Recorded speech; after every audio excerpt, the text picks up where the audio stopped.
今天我们要聊一件足以震撼全球的大预言。被誉为 AI 教父的黄仁勋最近抛出一句惊人之语：只需2年，人类世界就会面目全非。更令人瞠目的是，他还点明台湾将在这场巨变中扮演主宰世界新秩序的角色。这究竟是危言耸听的炒作，还是有凭有据的远见？我们不禁要问，短短2年，世界怎么可能天翻地覆？台湾这个土地面积不大的科技岛，又凭什么主宰未来的新秩序呢？带着这些疑问，我们一起深入探索黄仁勋的预言背后究竟藏着什么玄机。在开始之前，我们先来认识一下这位 AI 教父黄仁勋，他何许人也？为什么他的预言足以引发全球瞩目？黄仁勋出生于台湾南部一个不起眼的地方孩子，却在求学时期随家人移民美国。在异乡，他凭借过人的努力和对科技的热情，一路闯出名号。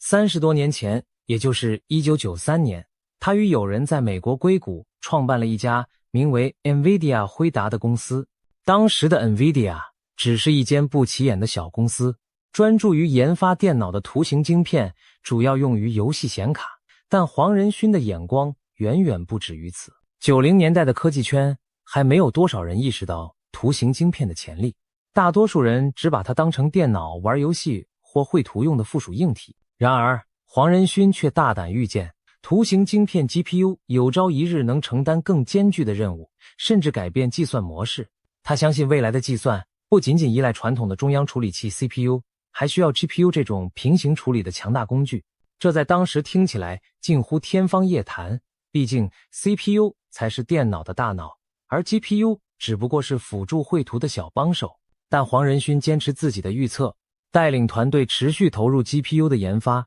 甚至在2006年押上重铸，推出一套名为 CUDA 的技术，让 GPU 可以被程式设计师用来处理各种通用计算。这一举动在当时冒着巨大风险，很多人怀疑他疯了，把游戏卡拿去做科学运算，真有用吗？然而事实证明，黄仁勋并没有疯，他对未来计算模式的预言随着时间一步步实现。2006年推出 CU 大后的几年内，全球科研与工程领域开始用 GPU 来加速各种复杂计算。真正的转折点出现在2012年，当年人工智慧领域发生了一件大事，一个名为 AlexNet 的深度学习模型在影像识别比赛中一举击败传统算法，震惊业界。而这个里程碑式的 AI 模型背后，正是运行在 NVIDIA 的 GPU 上。也就是说，黄仁勋早年预见的 GPU 不只玩游戏，终于被实证，它可以用来训练人工智慧，而且效果好得令人难以置信。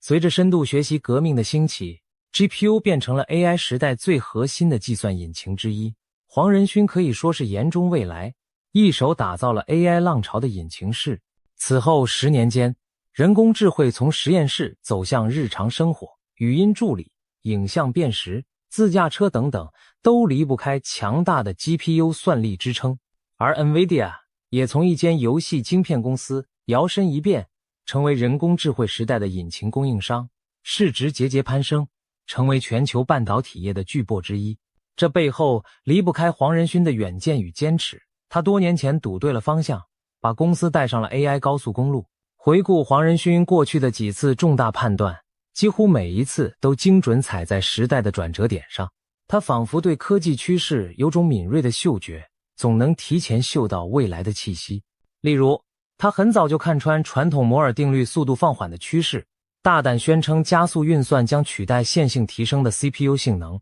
成为新时代的关键。又比如，在人工智慧尚未成为显学时，他就预言 AI 将渗透各行各业。我们不得不佩服这位穿着标志性黑色皮衣的 CEO， 确实有几分预言家的味道。也因此，当黄仁勋如今再度抛出未来2年世界将彻底翻转这样的预言时，没有人敢掉以轻心。那么，他这次看到的未来究竟是什么？2年又是一个怎样的时间尺度，足以让世界面目全非？接下来，我们就进入这场预言的核心。黄仁勋最新的这项预言主要来自他在最近一系列演讲与访谈中的观点。2023年前后，人工智慧领域出现了一个划时代的突破，生成式 AI 的崛起。ChatGPT 等大型语言模型横空出世，让电脑可以用类似人类的方式对话、写文章、作图，令世人惊叹不已。黄仁勋形容这一刻是 AI 的 iPhone 时刻，什么意思呢？他打了个比方，就像2007年智慧型手机 iPhone 的问世，引爆了行动互联网革命，彻底改变了人们的生活方式。如今的生成式 AI 也正处在类似的引爆点上。换句话说，人工智慧正以一种前所未见的方式快速普及，准备渗透进生活的每一个角落。在黄仁勋看来，未来2年内，人类社会将迎来一次全面的重置或翻转。他提出 AI 将如同当年的电力一般，渗透到全人类生活的方方面面。回顾历史，每一次技术革命都曾带来世界面目全非的转变，但以往这种转变往往需要数十年甚至更久。蒸汽机的工业革命让农业社会在几十年间变成工业社会，电力和内燃机的普及花了近半个世纪，把现代文明带入机械化与电气化时代。资讯革命从大型电脑到个人电脑，再到互联网，也走过数十年的路程才渗透进千家万户。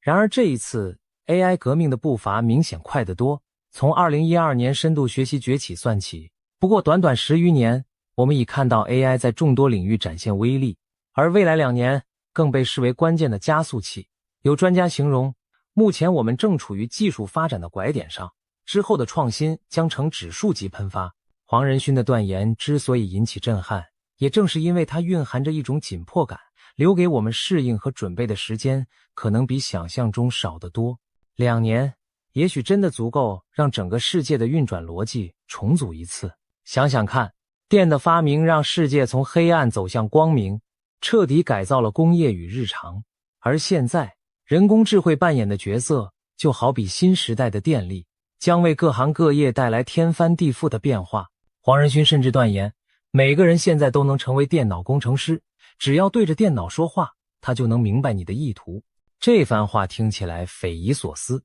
但其背后的含义是 AI 正在终结人与计算机之间的隔阂，数位鸿沟将被填平。未来不懂程式码的人也能驾驭强大的计算机系统，只要透过自然语言与 AI 沟通就行。他在台北的一场演讲中兴奋地宣布，程式设计的门槛变得极低，现在每个人都是程式设计师，你只需要告诉电脑你想要什么。这种人机互动方式的革命，意味着创造力将被大大释放。正因为使用门槛如此之低， AI 技术才能像野火一样迅速蔓延到每个产业、每个角落。黄仁勋强调，我们确实进入了一个全新的计算时代，而且它将触及字面意义上的每一个产业。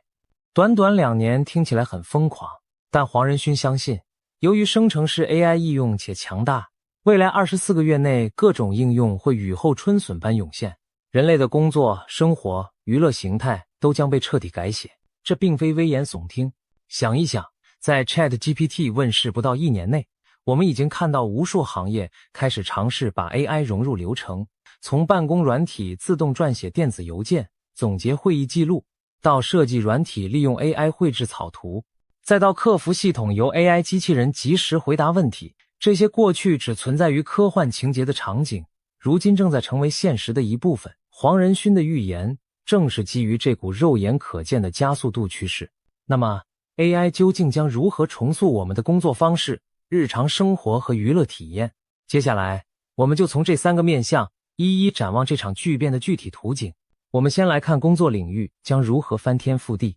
长久以来，要让电脑为我们工作，都需要专业工程师写程式，但现在情况变了， AI 可以充当各种职场助理甚至专家。未来的办公室里，可能每个员工身边都有一个 AI 助理，它可以是你的数位秘书、你的虚拟研究员、你的智能客服代表。黄仁勋预言，未来企业的工作团队将由人类加数位人类组成，人类员工将和 AI 代理并肩工作，协同作业，甚至连公司的人力资源观念都会改变。过去 IT 部门负责管理电脑系统，将来可能要负责训练和管理 AI 员工，就像培训新人一样，确保这些 AI 了解公司的文化和规范。听起来很科幻，其实一些前沿公司已经在尝试把 AI 代理人纳入团队，给他们设定任务，让他们自动处理重复性工作。这种人机共事的图景已经初见端倪。许多公司开始给员工配备 AI 辅助工具，你或许在撰写报告时用到自动总结功能，在客服聊天中有 AI 及时建议回复内容，甚至在写程式时由 AI 提示代码片段。科技巨头们更是积极布局，微软推出了 Office Copilot 功能，让 AI 融入 Word、Excel、PowerPoint 等工具中，随时协助使用者完成文书和分析工作。Google 则有类似的 Duet AI， 可以帮你在 Gmail 里生成邮件草稿，在 Meet 会议中做笔记。换言之， AI 正在变成白领们的随身小助理。未来开会时，也许每个与会者电脑里都有个 AI 在听，在记录重点，列出待办事项，然后自动分发给相关人员。客服中心的第一线回答者则可能是一个不知疲倦的 AI 机器人，它可以用自然语言沟通，且情绪拿捏恰到好处，大幅提升客服效率与品质。当然，这也引发很多人对饭碗的担忧，既然 AI 这么能干，那我们还有工作可做吗？黄仁勋对此持比较乐观的看法，他强调 AI 并非来取代人类，而是来帮助人类提升效率，甚至创造更多职缺。他举例说，各国对技术工人的需求将显著增加，而且是倍增式的成长。例如电工、水管工、木匠这类需要手工技术的行业，在 AI 时代反而会更加抢手。这点很出乎许多人意料，难道不是高科技人才才更重要吗？黄仁勋的逻辑是，当 AI 大幅提升办公室和产业的生产力后，人类社会将启动更多建设与基础设施项目，需要大量技术工人来实现。而这些户外或实体世界的工作是 AI 难以直接替代的。与此同时， AI 可以接管很多繁琐的文书、资料分析、基础程式撰写等工作内容，释放出人力去做更有创造力或需要人情味的事情。不过，短期阵痛可能无可避免，就像每次工业革命都会让某些旧职业消失一样， AI 革命也可能让部分工作形态消亡，尤其是一些初阶的白领职位。最近就有科技公司领袖警告，未来数年内可能有一半的初级文书工作会被 AI 取代，因为与其雇一个新人来整理资料、撰写报告，不如交给 AI 快速又便宜的完成。对年轻求职者而言，挑战确实存在，但长远来看，新技术也将催生新的职业，例如 AI 训练师、数据策展员、AI 伦理专家等等。黄仁勋的观点可以总结为，人类会和 AI 共同进化，工作性质会转变，而不只是单方面的失业潮。关键在于我们如何主动拥抱这个转变，学习运用 AI 这把利器。2年后的职场版图，或许将是一幅人机协作的全新图景。我们身边多了许多无形但强大的同事，帮助我们把工作做到前所未有的高度。再来看看生活方面的变化，我们的日常起居也将因 AI 而产生翻天覆地的改变。想象未来的某一天早晨，你一睁眼，你的专属 AI 管家已经为你准备好今天的新闻摘要与行程建议，它知道你关心哪些话题，会自动过滤掉杂讯，把重要资讯用几句话告诉你。接着，你的 AI 健康助理提醒你该吃药或做运动了，因为它密切监控你的睡眠和身体状况，为你量身定制健康计划。上班途中，你只要对着手机或车内语音说出今天要处理的事项， AI 秘书就会帮你把任务分配、会议安排妥当。甚至在你开车时， AI 导航会根据实时路况和你的偏好自动选择最佳路线，减少通勤时间。生活的点点滴滴都可能因 AI 变得更便利、更贴心。例如，晚餐时你想吃点不一样的，却没灵感，没关系， AI 厨师顾问可以根据你冰箱里剩余的食材和你的口味，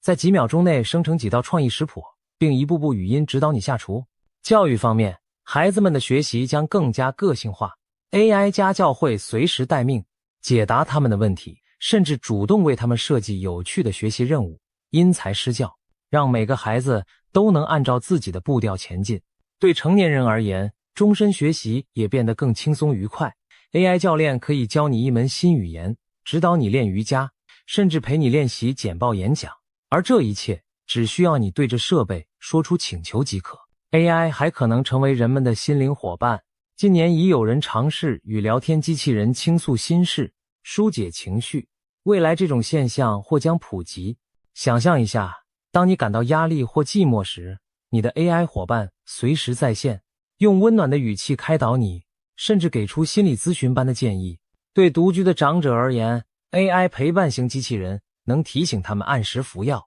与他们聊天谈心，减少孤独感。同时， AI 的翻译功能会让全球沟通更加无碍。一位只会中文的老奶奶戴上 AI 翻译耳机，就能与英语系孙子畅谈无碍，语言隔阂瞬间消除。旅行时，你不懂当地语言，也不用怕 AI 随时替你翻译菜单，与当地人交流，让你更深入体验异国文化。这些改变将使社交互动和跨文化交流变得前所未有的便利。此外，个人消费和休闲娱乐的模式也将被改写。购物时，你的 AI 时尚顾问可以根据你的穿衣风格和实时流行趋势，推荐最适合你的服饰。透过扩增实境技术，它甚至能在荧幕上直接展示衣服穿在你身上的效果，省去试衣麻烦。餐厅点餐时， AI 营养师会帮你计算这顿饭的卡路里和营养，给出健康建议。闲暇周末想安排家庭出游， AI 旅游规划师能根据天气、交通和你的偏好，设计出一个既有趣又省钱的一日游行程。可以说，我们生活中的大小决策，未来都有 AI 可以参与参考，充当我们的贴身智囊。AI 还将深入改变我们与社会互动的方式，医疗领域是一大关键。未来2年，我们或许会看到 AI 医生辅助系统在更多诊所出现，他们能快速分析你的症状和检查结果，提供医生参考，让诊断又快又准。偏远地区的人们可能透过远端 AI 医生获得基本医疗咨询，不再因地理限制而延误治疗。再比如，警方和救难单位可以使用 AI 来预测分析犯罪热点或灾害风险，提升公共安全。城市管理者则运用 AI 优化交通信号、能源分配，让城市运转更高效节能。这些改变或许不会在一夜之间全部实现，但在黄仁勋看来，2年已足够让我们看到生活中许多场景都展露新貌。当然，新科技融入生活也伴随一些挑战，我们可能需要适应与机器伙伴同处的日子，学会信任并合理使用 AI 服务。同时，隐私与伦理问题会浮现。当 AI 无处不在，我们的个人数据如何保护 AI 做出的建议和决定？我们要不要完全接受？这些都是社会必须思考的新课题。不过，可以确定的是， AI 将让我们的日常生活变得前所未有的便利和高效。当我们回顾现在，再过2年很可能会惊叹，原来2020年代中期正是我们生活方式大转变的开端。最后，我们谈谈娱乐领域的巨变。2年后，我们消费娱乐内容的方式可能与今天大不相同。过去，看电影需要等导演拍好，演员演好，上映后我们买票观看；听音乐要等歌手发行专辑，我们往往是被动接受别人创作的内容。而有了生成式 AI， 这种模式将被彻底颠覆。AI 可以根据你的指令，在几秒内为你编写一首歌曲，绘制一幅画，甚至生成一段短影片。未来，也许你只要对电视或电脑说，我想看一部结合科幻和悬疑元素，背景在台北的电影，主角性格幽默风趣， AI 马上就能拍出一部专属于你的迷你电影，情节、画面、配乐通通量身定制，仿佛你自己当起了导演和编剧。这种互动式、个性化的娱乐体验将是前所未见的。游戏世界同样会迎来革命， AI 让游戏中的 NPC， 也就是非玩家角色，变得前所未有的聪明和栩栩如生。想象一款角色扮演游戏，里面的每个村民、每个伙伴都由 AI 驱动，他们有自己的记忆、对话能力和情感反应。你跟他们交谈时，不再是重复固定的对白，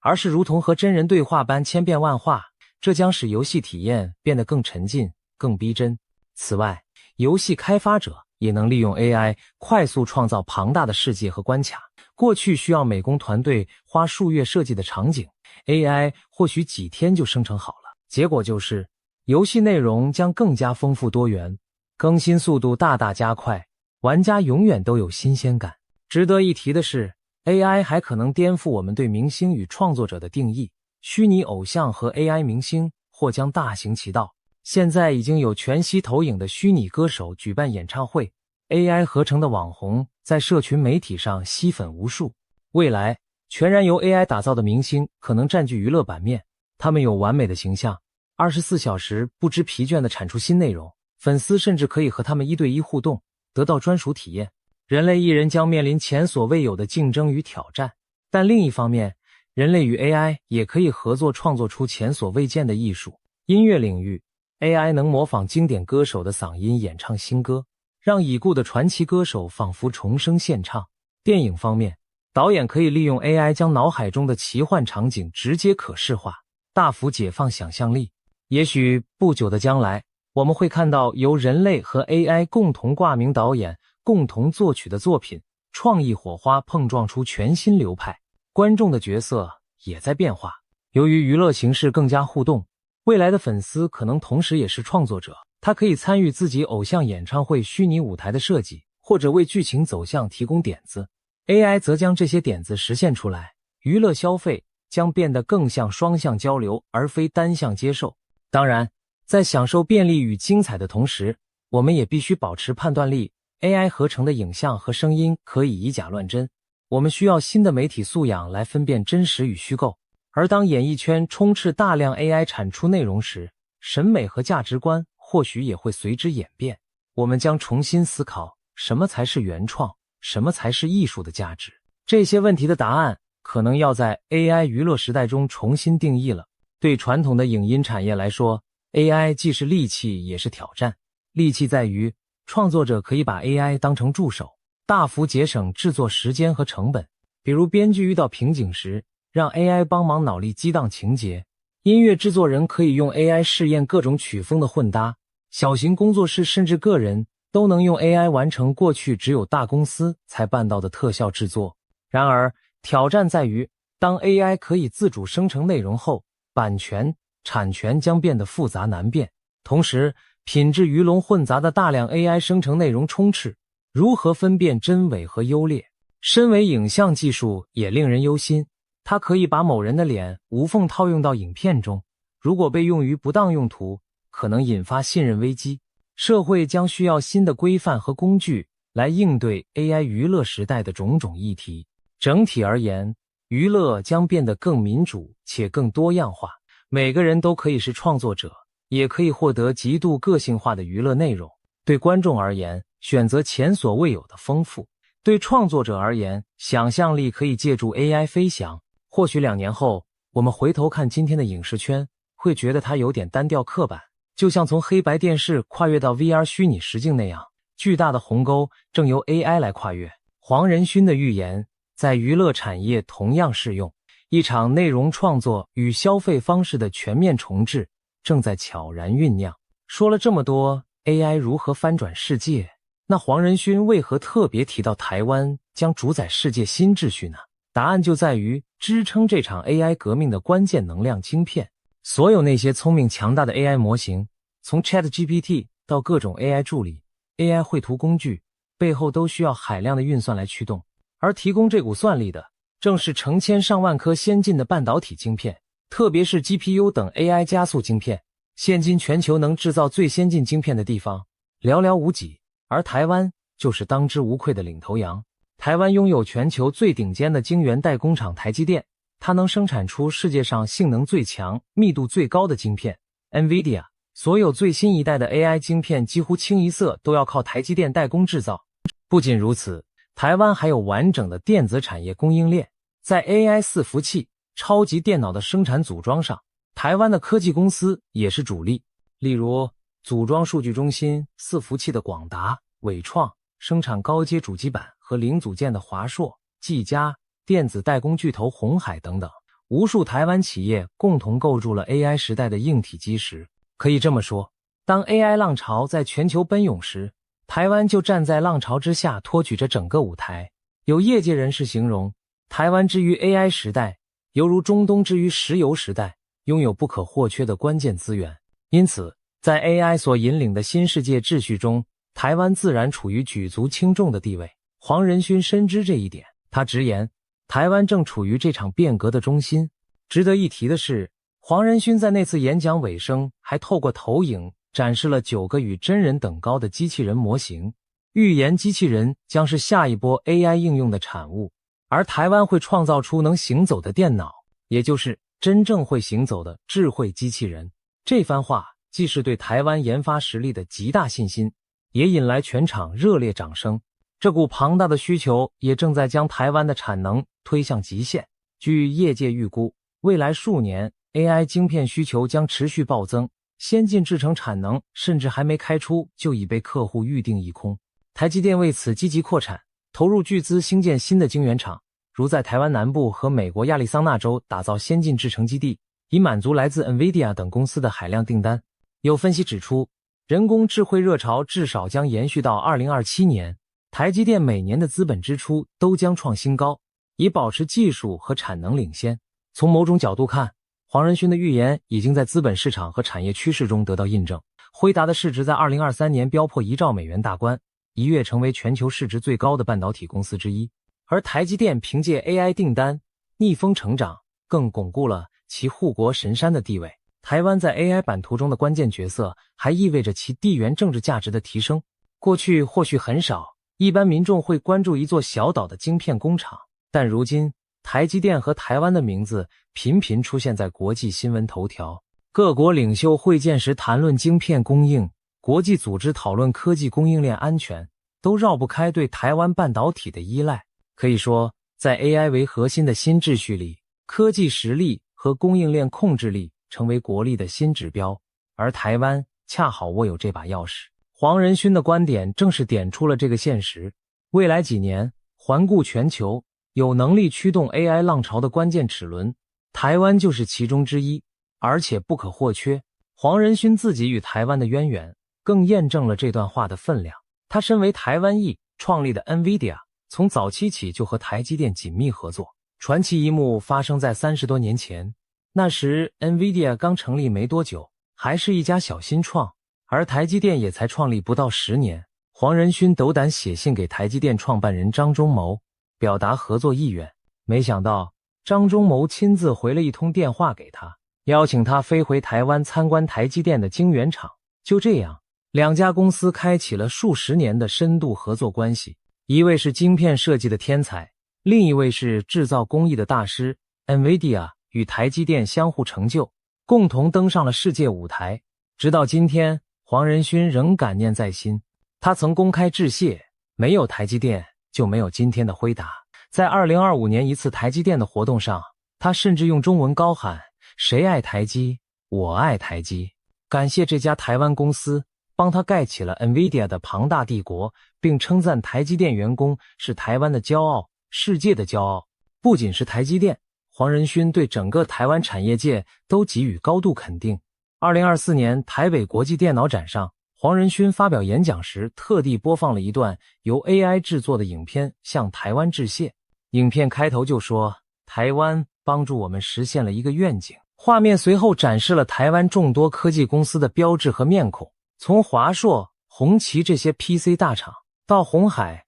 广达这些系统组装商，再到关键零组件供应商，旁白赞颂道：每一个晶片，每一台电脑的背后，都有台湾产业界人士的辛勤与对完美的追求。台湾是无名英雄，却是世界支柱。黄仁勋用这种方式向台湾多年来在加速运算、电脑图学、科学研究乃至 AI 巅峰的贡献致敬。他称台湾的合作伙伴是 AI 创新的后盾，没有台湾，很多看似不可能的梦想都无法成真。这番深情致谢既是事实，也是态度。他在告诉全世界， AI 革命背后有台湾在默默支撑。因此，当黄仁勋谈及世界新秩序时，台湾之所以被放在如此关键的位置，正是因为它在 AI 时代拥有卡位优势。随着 AI 技术融入各国经济和军事竞赛，晶片的重要性无可替代，各国都在争相确保先进晶片的供应。